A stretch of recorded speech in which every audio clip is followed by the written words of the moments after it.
观众朋友们，大家好！我们再一次的相约这一集的对话领事。我们今天请到的嘉宾是意大利驻港总领事 Mr. Antonello De Thank you very much for coming over today and joining us for this program. Thank you. Thank you.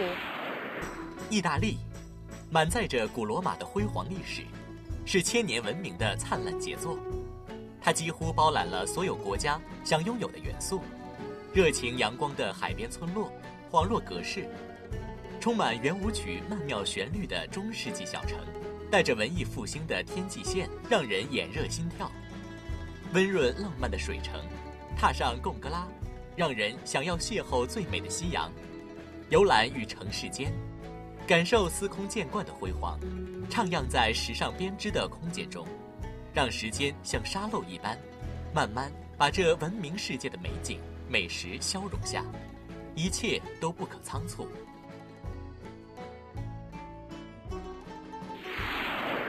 We're going to talk about your country, Italy, which is a very attractive place. As we know that Italy might be the world's most celebrated travel destination in the world. And of course, the country actually does have it all. I mean, the most diverse and the most beautiful landscapes and the world's greatest hoard of art treasures, and even the authentic and delicious national cuisine. According to the statistics, the Chinese tourists, there are 538,000 Chinese tourists chose Italy in the year of 2013, which is last year, while another 425,000 picked France. So Italy seems to be their favorite travel destination in Europe. So why do you think the Chinese people have this Italian fever, and what do they love to see there? I think, first of all, that the possibility of Chinese people to travel to Italy has been provided by a strong commitment of our government that increased the possibility of having the visa. This is the first requirement. Secondly, I think that in the choosing Italy, the Chinese citizens, they like the variety, the huge, wide variety of offer, because in Italy they can find a city of arts, exhibition, museums with a cultural heritage, immense cultural heritage that Italy owns, but also pristine waters and uncontaminated beaches, mountain resorts, and lakes. So there is also a countryside that has been chosen by the UK family. So I think that is a sum of ingredients, if we can say, that matches perfectly with Chinese people that belong to a country that is a very it's a wide offer of everything. I guess that also this similarity, whether our countries are so distant that can match it.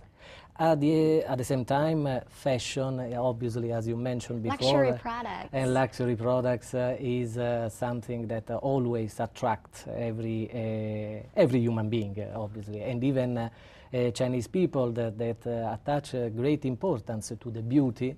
They are fascinated by these high brands. I can say also that there is a new trend among the Chinese tourists to Italy. They choose also some particular products, handicraft products, clothes, shoes. That has been there are some families in Italy that they provide since centuries. They follow a tradition in the building and making and tailoring. Then, last but not least, I cannot mention food. I think that even in the imaginary of every Chinese person, panna cotta, tiramisù, pasta bolognese, pasta pesto, pizza, caffè, cappuccino, they are international terms that has been also borrowed by international chains everywhere in US. Or, very popular even in Hong Kong. Very popular, but these belong to the cultural heritage of daily life, Italian people. As we were talking about what Italy can offer, it seems like Italy can offer everything, not just the sightseeing, but also like the shopping and the food experiences. And we're talking about the Chinese people are having Italian fever, but not by terms of the numbers, but also by the spending. We know that China has become the top market in the world for outbound tourism spendings, overcoming the United States and Germany. As you said, that Italy has already become like the top one desirable travel destination for Chinese tourists already. But with all the encouraging like incentives or the policy, the visa policies, that it seems that Italy is welcoming as many Chinese as possible. As we know, that more offices have been opened to process the visa, the tourism visa, and the other types. But with the high influx of Chinese tourists, do you think that Italy can fully accommodate them? This is a big challenge that has been underlined also during the visit, the very important visit that Italian authorities made to China recently and Chinese authorities made to Italy. How to, because it's important to provide the possibility to go to Italy with a visa, and at this regard I can say that recently we opened the consulate in Chongqing. So now in China we have part of Beijing where there is the embassy, there is also Shanghai, Canton, Chongqing and Hong Kong.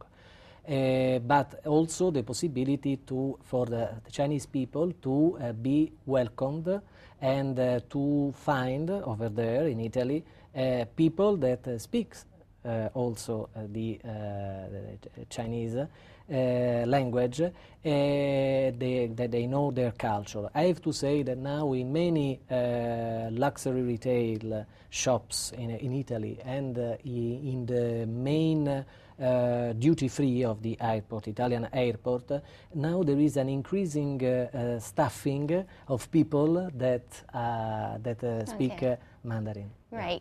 Speaking of traveling in Italy, I have always been curious about something that we know that Italy is the birthplace of the world's most, finest works of arts, including like fashion. Fashion plays a very important role in the Italy's society, such as like Milan. Milan is the fashion capital of Italy, reigning with Paris and New York at the three top fashion centers in the world. And we also know that Italy actually produces some of the most prestigious cars in the world, including like Lamborghini or Ferrari. So it's looking good, a key aspect of the Italian culture. I have to say that probably Italy, this particular characteristic of creating products, ideating products that fascinates people all around the world, depends also from historical data. Italy is, and the Italians are surrounded by cultural heritage, by monuments that not only witness the importance of the past, but they gave also the message of the beauty, the beauty of art. I think that this is the first humus, the fertile land through which the Italian people, they grow up, and this is they grow up with this sense of beauty and aesthetics. It's evident Italians, they like to dress well, but at the same time they like also to have very special products. That's the case of luxury cars that are in the dream of all people all around the world, like, as you mentioned before, the Ferrari, the Lamborghini, the Maserati. And I can say that in China now they are appreciating a lot, and there is an increasing number. It's one of the biggest markets for Italy with these kind of products. 欧洲文艺复兴时期开始于意大利。而意大利的绘画、雕塑、建筑、科学、文学和音乐，则是整个欧洲的核心。意大利拥有世界上最伟大艺术品的半数。从巴罗克时期到浪漫主义时期，意大利的文化继续于欧洲保持领先地位，直至今天。时尚和设计无疑具有国际领先地位。歌剧和音乐闻名于世的，就连意大利料理和食品通常被认为是世界上最受欢迎的文化之一。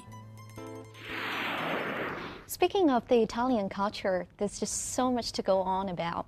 As we know that Italy is the home to many of the most well-known, influential civilizations in the world, and it's the birthplace of many of the world's finest works of art. So why do you think the country is so prominent in art?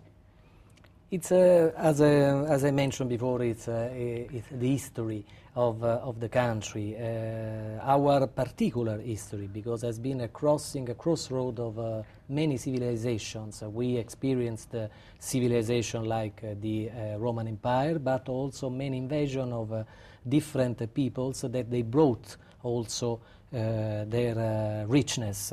Cultural richness. So Italy, from this point of view, is a sort of a synthesis of these people that was, and through this is rooted its culture. I have to say that according to our culture, we gave the birth to many prominent artists, poets, scientists all around the centuries. Just to tell you, Leonardo da Vinci or Michelangelo, Donatello, during the 16th and 17th century, and then even going to the most recent times like Enrico Fermi, Meucci, the inventor of atomic energy for pacific purposes, and the inventor of the telephone. So this testifies this prominence of Italy towards the arts and the excellences. As you said, that Italy has a very old civilizations, and it actually has a huge cultural heritage. How the great culture of the past is reflected in today's society and everyday life of Italy. Yes, Italy owns one of the most important amount of cultural heritage that has been censored by the UNESCO, 50 on 962. So it's a premiership that Italy has, that is obviously very proud of this. At the same time, we have to say that Italy didn't stop to its past. It's a country that looks forward, and we have to say that even today, Italian language is the fourth most studied language. Study or popular used languages in the world. Yes, and it gives not only for culture and art, it's important also for these two particular items, but also for the in the business, for the design, all industrial design, interior design. This is a language that can be helpful to the people, to young people that can go, that they want to follow this road, how can we say, of this career. I have to say also that Italy has hosts also prominent universities, Bocconi, the Marangoni Institute of Design, a European Institute of Design, that many Chinese people, Chinese students, they go to study, because they know that when we want to talk about design, many people they decide to come to our country.